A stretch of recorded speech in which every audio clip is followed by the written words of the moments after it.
This is our 12 volt power bank. Now, you can buy these in all sorts of flavors, typically with lithium batteries, which are brilliant things, really effective. They're very deep cycle batteries. You can charge them right down and recharge them thousands of times. They're brilliant, and they're really expensive. I can't afford lithium batteries. A lot of people can't afford lithium batteries. This is based around an old school 12 volt, I think it's 120 amp hour lead acid deep cycle battery. A leisure battery like you'd get in a camper van or in a like a caravan or something like that. And that's essentially what this is like a camper van power system condensed into one box. Now, you can make these as complicated as you like.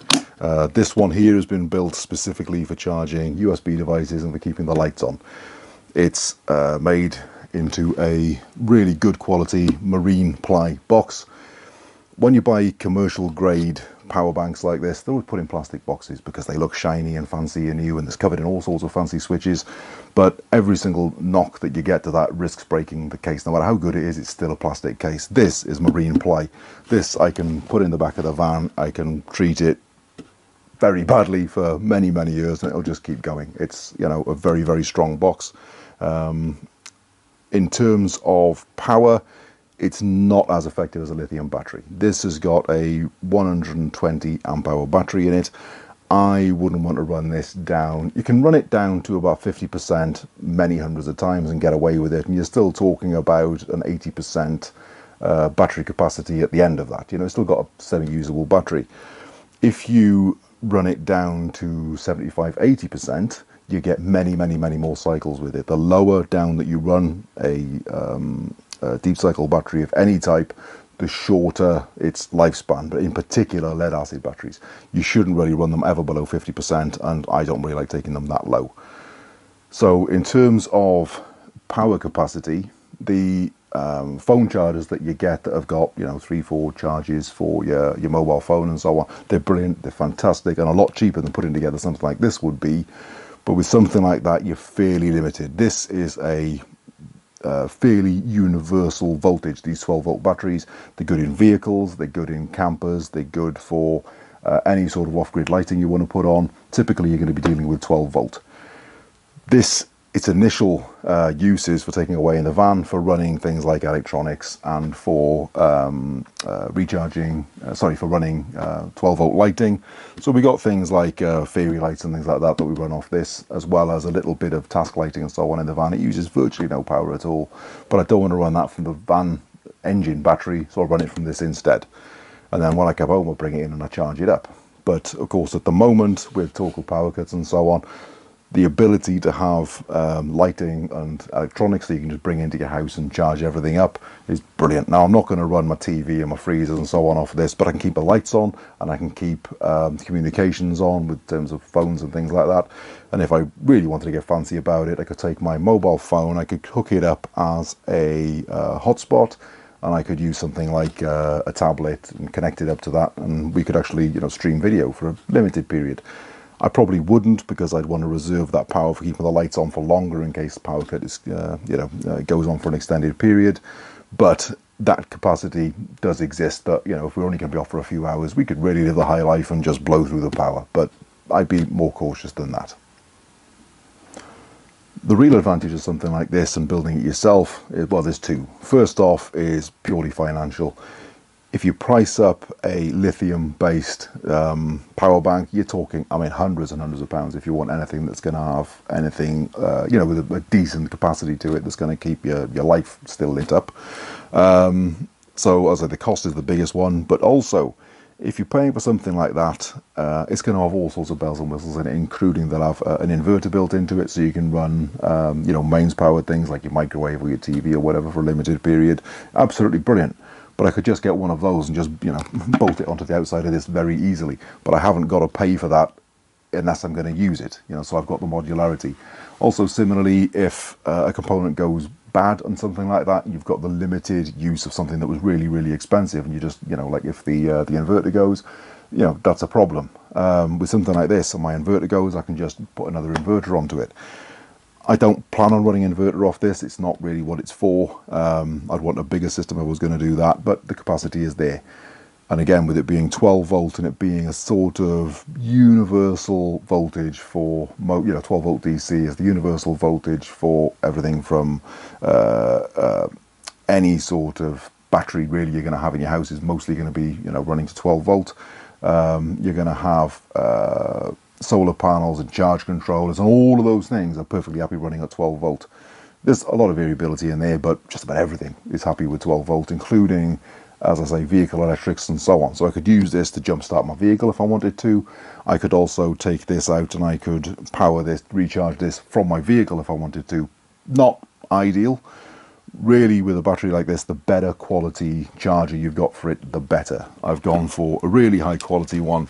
This is a little 1 amp one. It'll take, if I ran this down to about 80%, it'll probably take about maybe best part of 2 days to bring it out to charge with this, but it would be doing it like a trickle charge very slowly and optimizing battery life.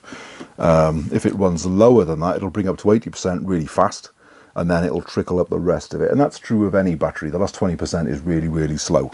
But a lot of it comes down to a really good quality battery charger is going to make this last a lot longer than something, a really old-fashioned one from 30 years ago that just, throws raw power at your battery. That's going to, could potentially do it some damage. Fine in an emergency, but it's not going to optimize battery life. In terms of other things, I actually built this once, and one of these sockets was a bit twitchy. I couldn't charge my phone from it, but it was easy enough. £5, I swapped it out, new socket, it's good to go. Everything with this is really, really simple to build. Anyone with basic hand tools could build something like this, and in most situations you can keep the lights on. It's as simple as that. I can't afford to buy a unit of this sort of specification in lithium. Just can't. Lithium would be much lighter, and it'd have a much longer life, and it'd have a much deeper battery cycle life. But that doesn't matter if I can't afford to buy one. This is something I can afford to buy, to buy and build, and a lot of people could. If I, at some point in the future, could afford a really nice lithium battery, it'd be very straightforward to swap that out into this and just massively increase the capacity of it without really changing the appearance at all. It's literally just swapping a battery out. So it's really not a complicated thing. I've got a single master switch, which is in red. With that on, all the other switches are live. I've got this switch here, which supplies the gauges, so I got voltage and battery capacity, and then with the gauges on, which doesn't have to be, I can switch that off and everything else still remains on.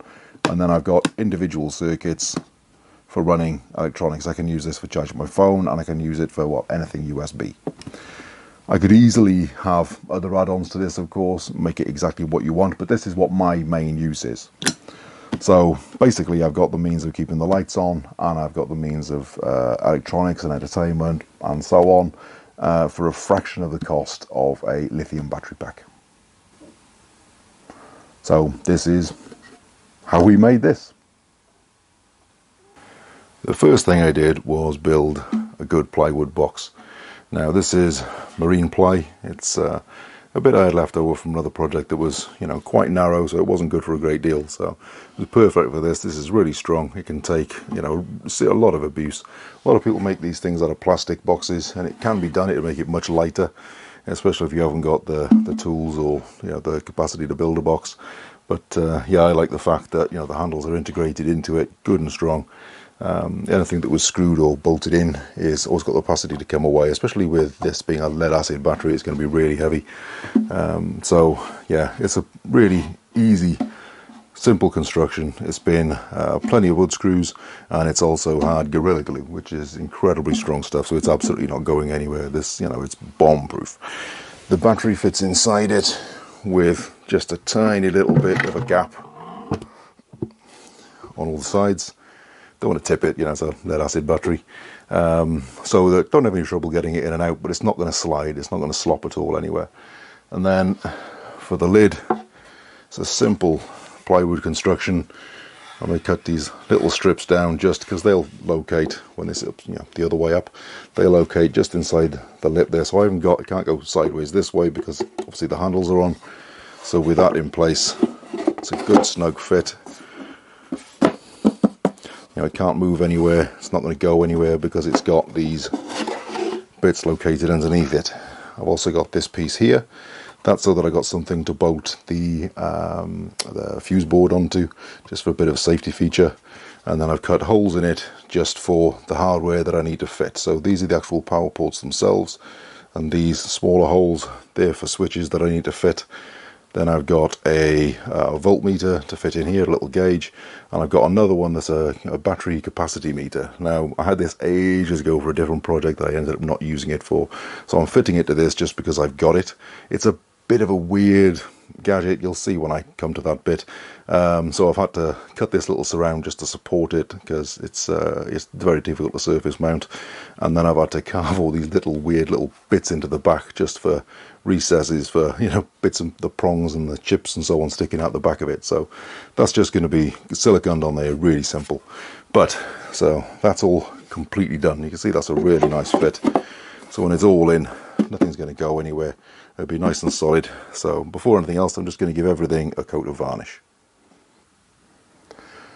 So it's all been varnished. You can see the top of it looks a lot better. It's really pleased with that. And while I was at it, see, that's come up really nicely. With it being you know, the good quality plywood, it actually looks quite nice. But while I was at it, I fitted some rubber stopper feet on the bottom just so it can't skid around. This is going to be used in the van as well. So, you know, we're not going off-road or anything, but it'll stop it skidding around. It'll protect the bottom a little bit from getting too scratched up. Because, you know, it's a nice floor varnish that I've used because it's what I had. But it's not, so it's, you know, reasonably abrasion resistant. But, you know, plywood, if you look after it and keep it sealed from the weather, lasts indefinitely. So I just wanted to get it up so it didn't skid around. And while I was at it, I fitted some of these net covers. Now these were salvaged from the old camper van when it got scrapped. So, you know, there's a couple of them going into various projects, and that's what I was keeping these for. So the idea being that instead of having to grab the box and a load of other stuff, it's all on it, good to go. So that's a 3-meter USB charge cable. There'll also be some strands of fairy lights and a couple of other bits and bobs, maybe adapters and so on, depending on what we need. And just because I had them, I also fitted these on the end that you can tuck small items into. I'm actually not sure how usable these are, because I tried to fit just about anything inside them, and they were a bit on the small side, but we'll see. If I don't use them, I'll just prize them off, because there's no point in having stuff on that I'm not going to use. And with this being good quality varnish, they're just, you know, like really good quality 3M sticky labels, so it'll just pop off, no problem at all. So yeah, that's the box. So right, the next step is to work on the battery. I've taken the plastic caps off the posts on the battery, off the terminals. You can get these, they get various types, and you can get various things that bolt onto them. These are the ones that are the right size for this, so that'll get bolted at this point, and it'll snug down there good and tight. I'm not going to put much pressure on it. I mean, that's not going to go anywhere as is, but I will take up the slack just a little bit. But yeah, I'm not going to film that, but yeah, I'm just going to fit these posts. Cool. So I've fitted those terminals. Now I've got something solid that I can bolt my electrics to. So when I get it all connected up, I've got good solid connections onto the battery. So I've made these cables myself. I'll show you how in a minute. But I'm doing this now basically because it's a lot easier to connect things onto the battery before it goes into the box. So I'm just going to fit these before it gets put in. So I'm going to connect all 3 of my negatives up to the battery,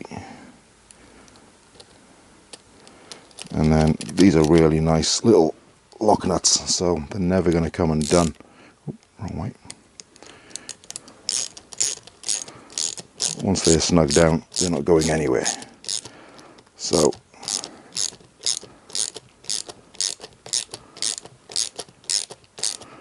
what I might do at some point in the future is just come through with a little bit of battery terminal jelly, just to put that on them, just so that I don't get any corrosion building up. So that's my negatives connected. Now I just got a single positive connection to make, because this is just the one, because it's going to go straight to the little fuse box that I've got. but it's the simplest electrics in the world. 12 volt DC. It's not like house electrics where it can get really complicated. DC electrics is really simple and really safe. So that's all my battery connections made. It's good to go. So I'm going to put that into the box now. I'm going to just lift that down.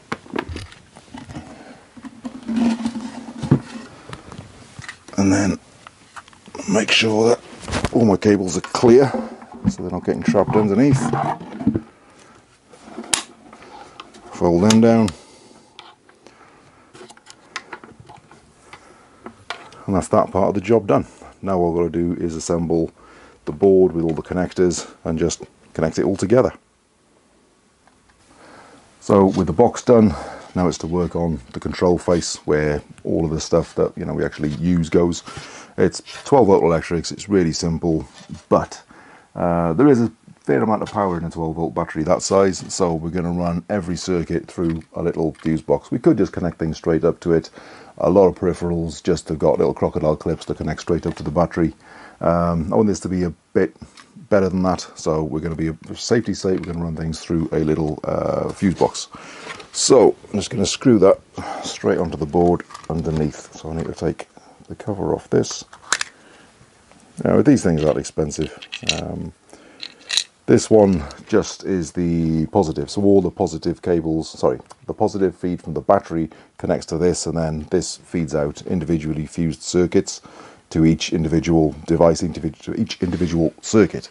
Now, these run on just really simple little blade fuses. They're very cheap and cheerful. They're not a problem. You can get all of them everywhere. It's a really good safety feature to have, just in case it ever develops a short or a device and starts to cause problems. So, just going to screw that on there.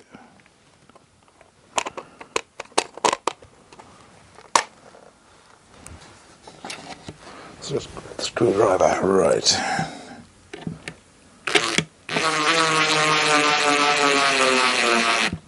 Don't screw it down too tightly, I don't want to crack anything. Just going to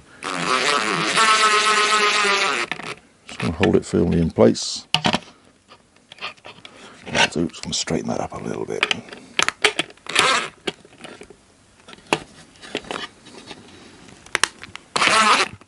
There we go. So that's it. That's fitted under there. That's as fancy as it needs to get. Now the rest of it is really straightforward, but the first thing I'm going to do is I'm going to connect the positive feed onto the fuse box. And to do that, we're just making up a really simple cable. So I've got the ring connector fitted on the end of that. That'll just be bolted in there. And these things are really simple to do. Now, you've got to get a cable that's rated for the power that we're going to be drawing. Now I know that the circuits I'm going to be pulling, because I know what I'm doing, the most I'm going to be pulling is about 6-7 amp maximum using this system. If I was going to be drawing any more than that, I'd run a separate feed to the battery anyway. So the most that this cable's ever going to see is about 6-7 amp. And that's with everything on, which shouldn't ever happen, but just in case, it's nice to have a bit of redundancy. And this is more than capable of that. It's a multi-strand core. You don't want to use like house wiring because it's a single core of copper. And with this being something that's going to be in transit, it's going to be moved a lot, it's going to be used in the house, it's going to be used in the van. And as well as when it's in the van as well, there's a certain amount of vibration. The copper core of house wiring work hardens and it can snap and then get chasing faults. It's frustrating when anything works. This stuff is multi-strand core, so even if a piece was to work harden and snap, it doesn't matter because 98% of the cable is still intact in that point. These tools make all of this a lot easier, but you can make do. I did electrics for years, really time consuming, but you can do it without. But with it, I just strip the sheathing off just like that, and you can see all the different strands of the core.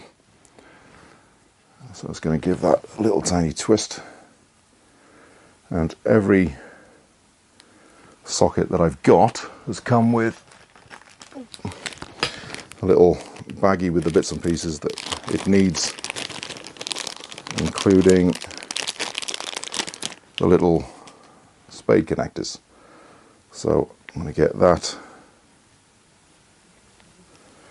up inside there, nice and neat, nothing snagged, so I can feel that's a really nice connection down inside there. And these come in all sizes and stuff. These are the ones that you most typically find for you know, like, van electrics and caravan electrics and 12 volt house electrics even. You can see these have got a little compression spot in there just for holding these connectors on, so I'm going to get that right in the heart of the joint, and then I'm going to just give it another squeeze either side of it just to really get that crimped on, and that's not going to come off. And that's it, as simple as that. I've made a cable with the 2 connectors I need, and I've made all of them in all the different sizes that I need. So that's just a spade to spade connector, you know, female to female, and just, it's really simple. I haven't worried about color coding the connectors. You can, but it's cabling that matters, and for that I have gone with the conventions of black and red for negative and positive, just to make it really simple. But yeah, it's 12 volt DC, especially in short runs like this, is really simple. You just need to make sure that you've got some sort of circuit protection, like a little fuse board, and you need to make sure you've got the right thickness of cable for the length of run that you want and for the sort of power that you're going to be running through it. And there's charts for all of that freely available online, so you don't have to make any mistakes as long as you've got a fuse box. If you do make a mistake, and it's not a problem, you just blow a fuse. But yeah, so now we're just going to assemble the whole thing. Now obviously that's fixed onto the back there now. On the front of it, the first component to go in is going to be this. This is going to be my master switch for the whole thing. These switches, you know, ridiculously fancy. Got these little, they're like a aircraft missile switch type things. I had a load of them for an earlier project. I got them left over, so I'm using them in this. And I think, you know, they'd be quite fun. They'd be good to have, but it's a lot more switch than you actually need. I mean, each of these is rated to 20 amp. It's, you know, a lot of power. It's a lot more than these actually need. But yeah, I've got them, so I'm going to use them. But you could do this a lot more inexpensively. So to fit these, I need to disassemble the whole switch by taking the plate off. So there's a little nut there. That's what holds the whole thing together, so we'll keep that aside. That comes off, and that's just the little cover. Doesn't really do a great deal. It's just literally the safety cover. And then it's got another nut and a little locking washer behind that. I'm going to take them off. Now normally these are designed to be fitted just so that sort of level there where the nut is, that's the flush, that's the sort of level that's flush with the panel. If you're fitting these to like a little thin panel or whatever, just where you've got a second nut so you can sandwich it between the two and really compress down on that. The wood I'm using is so thick that I don't need any of that. I'm going to be snugging it down entirely. I'm going to use all of it as it is. So I don't need half of this hardware. So at this point I'm going to put that through, so I know it's this one. I know this is going to be snug because it was when I drilled it out.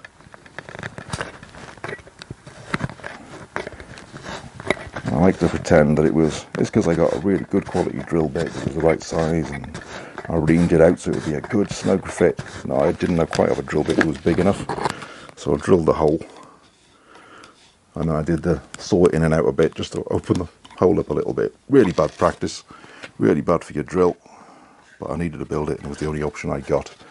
So with that screwed all the way in, at this point I put the toggle plate back over. Just need the one nut dropped over that, and then I need to snug that down on.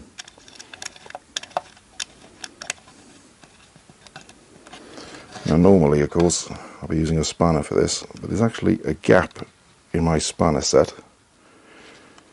So what I could do is just get the right size spanner or an adjustable spanner, but what I'll probably do is when I've got them all fitted, I'll just get a pair of pliers or something. I'll just give everything a little tweak.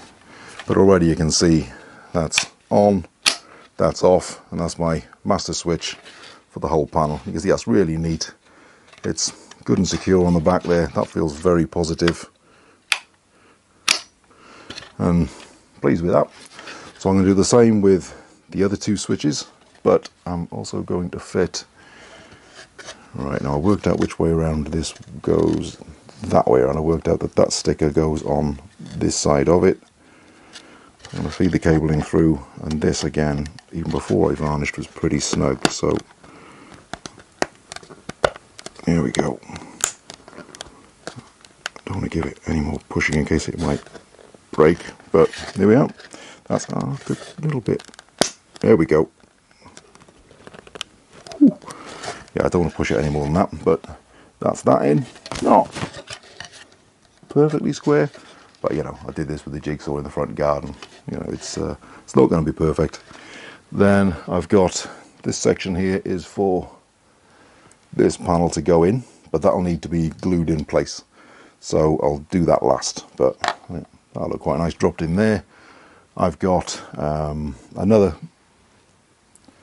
switch here is going to run the 2 gauges, and then I've got yellow switches to go in here to control each of these circuits. Now I'm not going to film fitting each of these, obviously that would be pretty boring, but in terms of the sockets, you can get all sorts of options for this. What I'd originally got, where is some of these. Now these are just like cigarette lighter sockets, standard 12-volt cigarette lighter sockets, and you know, they'd fit quite nicely in. But these are a terrible technology, really. They're a legacy system. It's not a good way to connect anything. A lot of heat builds up in them. I think they're limited to about a 10 amp limit for that reason. They're not very good, and all I'd be doing really is putting an insert in it to take USB anyway. So I've just gone straight for a specific USB socket. And again, these, they're not cheap, they're not expensive, and see each of these, it's basically the same thing. It's just that it's wired straight for USB without the insert. I got 2 circuits in there. I got a 1 amp and a 2.1 amp USB, you know, charge circuit. There's a little LED on it, and you know, perfectly good. And between the 2 of them, I've got 4 USB circuits. Now, if I was going to be running something like a compressor or all sorts of, you know, cool stuff you can get that run off this sort of stuff, because you know, there's all sorts of attachments you can get, like little vacuum cleaners and stuff, I'd fit one of these. But I'm only going to be using that sort of device in the van anyway, and I've already got one of these in the dashboard, of course. This is just there for mostly charging, running lights and charging USB devices. So I don't need these. I'll probably use them on a later project, but in the meantime, I'm just going to use these. So it's the simplest thing in the world. So I just drop that into the hole, and then I take the, oh no, actually, I missed a step there. It's not really necessary, but for a slightly neater look, there's a little blanking plate. It means you can be a little more sloppy cutting the hole. And with that in the hole, there's just a little ring that just screws on the back. And really, I didn't have a hole saw that was quite the right size, so I made holes that were slightly oversized. And I knew it wasn't going to be an issue because I got a bit of scrap wood, made a hole, offered this up, and I knew I could tighten it down well enough. It's not going to pull through the hole, and I just straighten that up.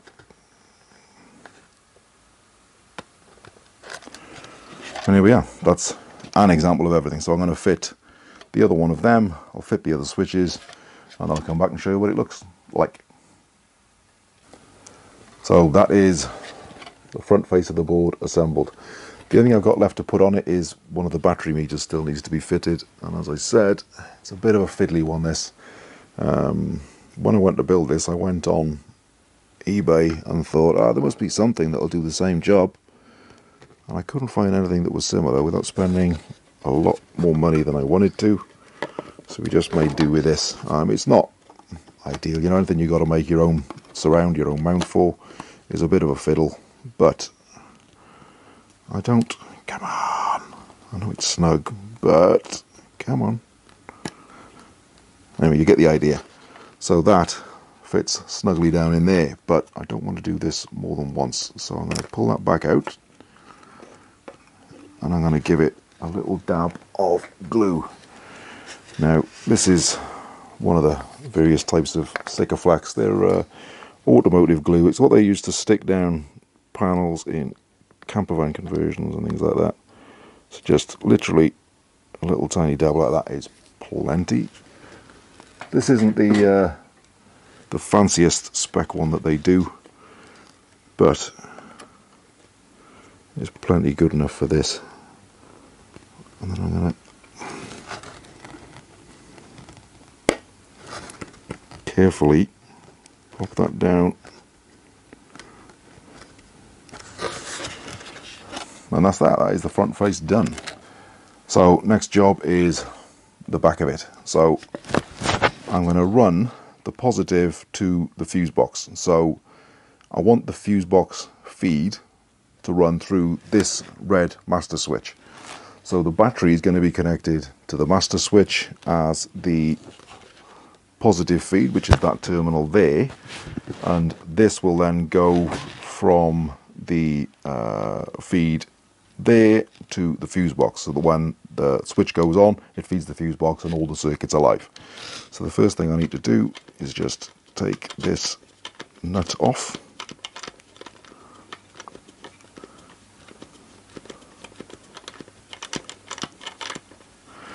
I'm just going to put my ring terminal down over that, and then put the nut back on. I left myself enough room that I can do this. See, if I'd pushed that right tight up against the box, it would have been really fiddly. And I'm just going to snug that down onto there.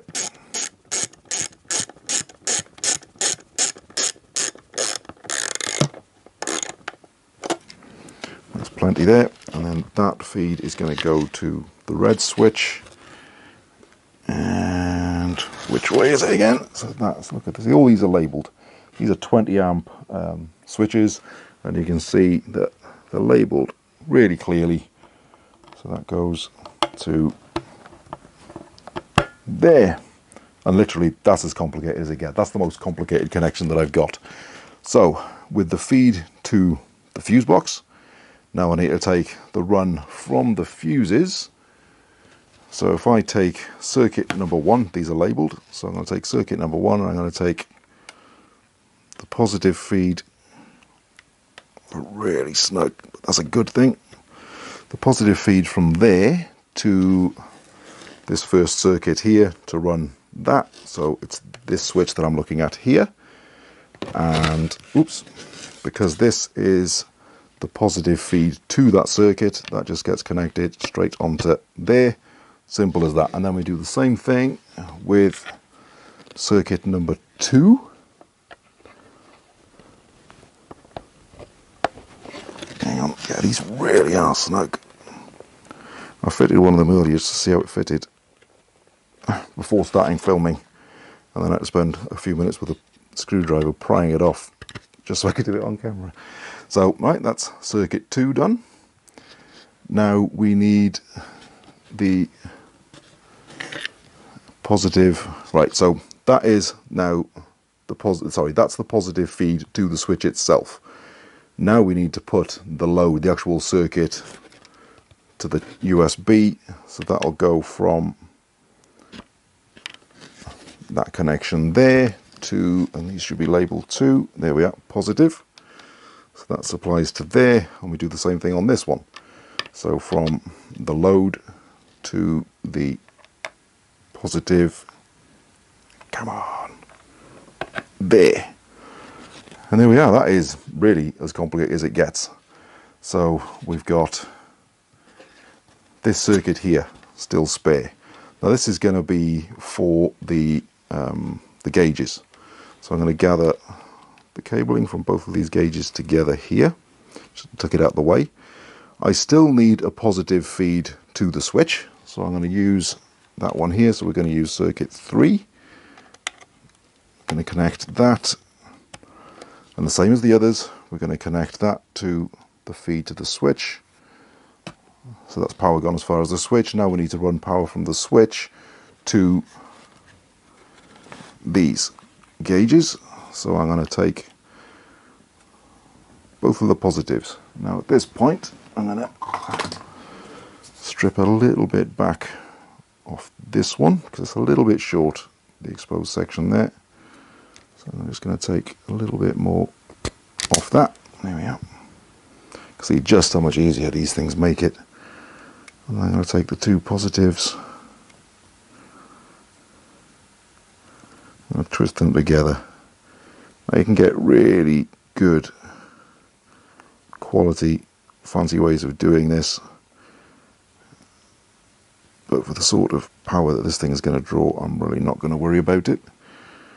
And then to that, I'm going to add a spade connector.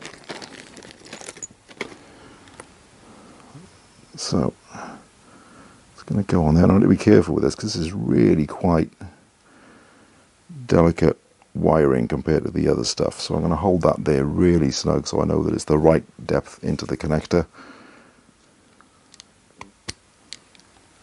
I'm going to compress that down. I'm going to compress these extra snug because it's got very little meat to crimp down onto.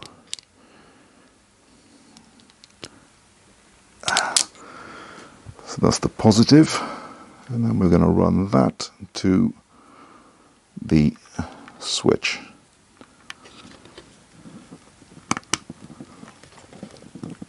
Come on. Oh, that really doesn't want to go down on there. Hang on, let's try that again.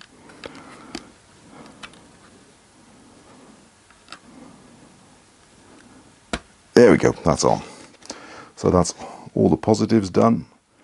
Now what I need to do is worry about the negative or the earth, because in 12 volt DC it's effectively the same difference. So we're going to take the two negatives, and again they're quite short, there's not very much exposed wiring, so I'm going to strip a bit more off each of them just to give myself a bit more to put into the connector. That's plenty there, and a little bit more off this one. And the same as the others, these are going to get twisted together. So this will be the negative feed back to the battery. So one more spade connector. And the same as last time, I'm going to hold that very carefully, just so I'm going to make sure that, see, they've come apart. Yeah, that's why this isn't something you do with anything that was under load in any way, or something that was going to get pulled on or tugged on. But for these teeny tiny little gauges, I'm not concerned about it. And if one of these did pull out, it doesn't really matter because I've got a certain amount of redundancy in having two of them, and they're not really crucial, it's just the gauging rather than the circuit itself. I'll crimp that down really tight, and I'm going to do that a couple more times.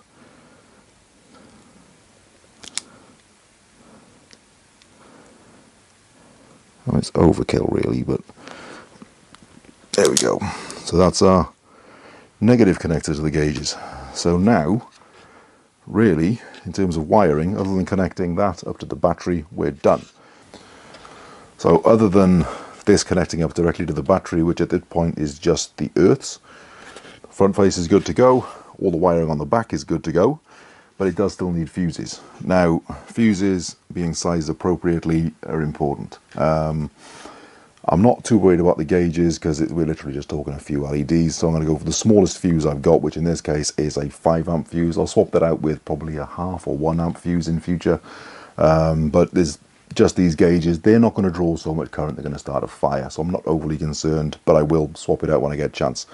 What's more important is the fuse sizes for the actual circuits themselves. Now, for each of these, we know we're going to be pulling a 1 amp potentially on that and 2.1 amp on that, which brings us to, what's that, 3.1 amp. So each circuit is maximum going to be pulling 3.1 amp. Normally I would fit a 5 amp fuse in that, but I haven't got any, so I'll have to retrofit. What I do have in the meantime is I've got some 7.5 amp fuses, so I'm going to use them instead. But really, a fuse this size would do both circuits in reality. It's not bad, you know, it's not excessive. It's not like putting, you know, a massive like 40 amp fuse or something in. So it would still work. It's just at some point I will replace these. So that's circuits 1 and 2 are 7.5 amp. And then circuit 3, we're going to go with a 5 amp fuse. That's it. I'm just going to pop the little plastic cover back on.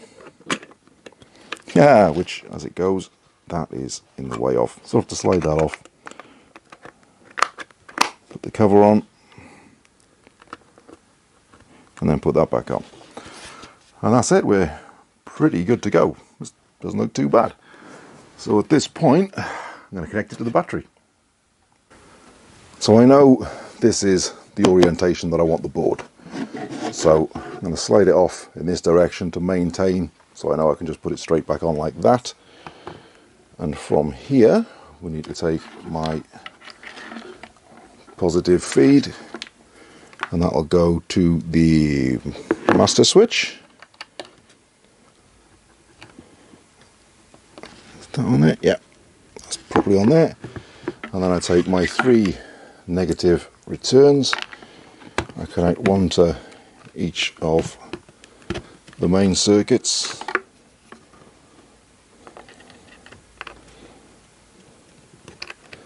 Come on, there we go. I've got one left. Where is it? Here. And that will go to circuit 3, which is freestyling somewhere. Where is it? There.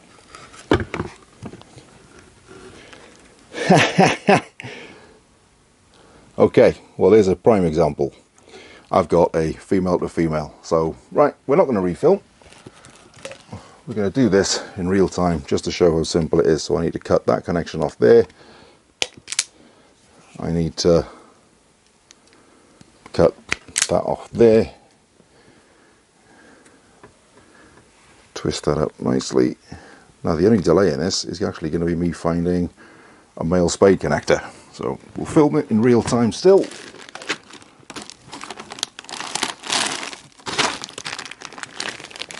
Right, so let's have a look.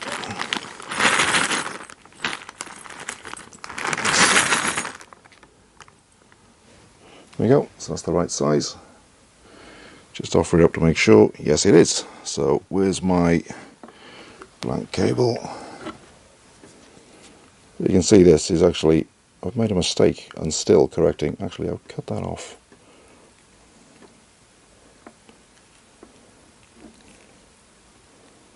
A little too long, yeah, I think. So I'm just going to trim that back ever so slightly.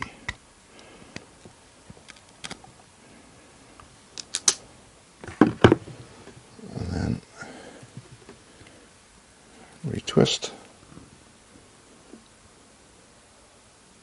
Fit that in. Perfect. And crimp that onto there.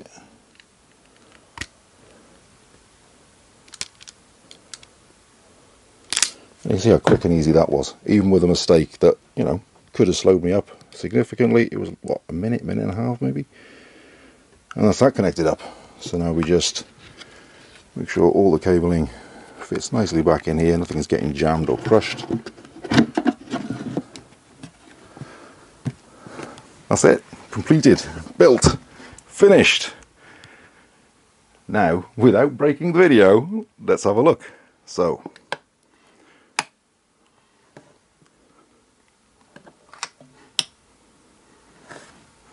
what I've discovered is that switch there, the LED, doesn't work.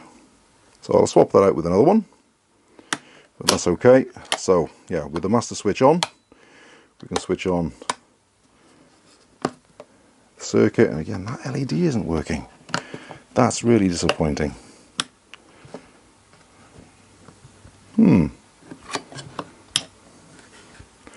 But you can see the circuits are working. That switches the whole thing off and on. and I can run these completely independently.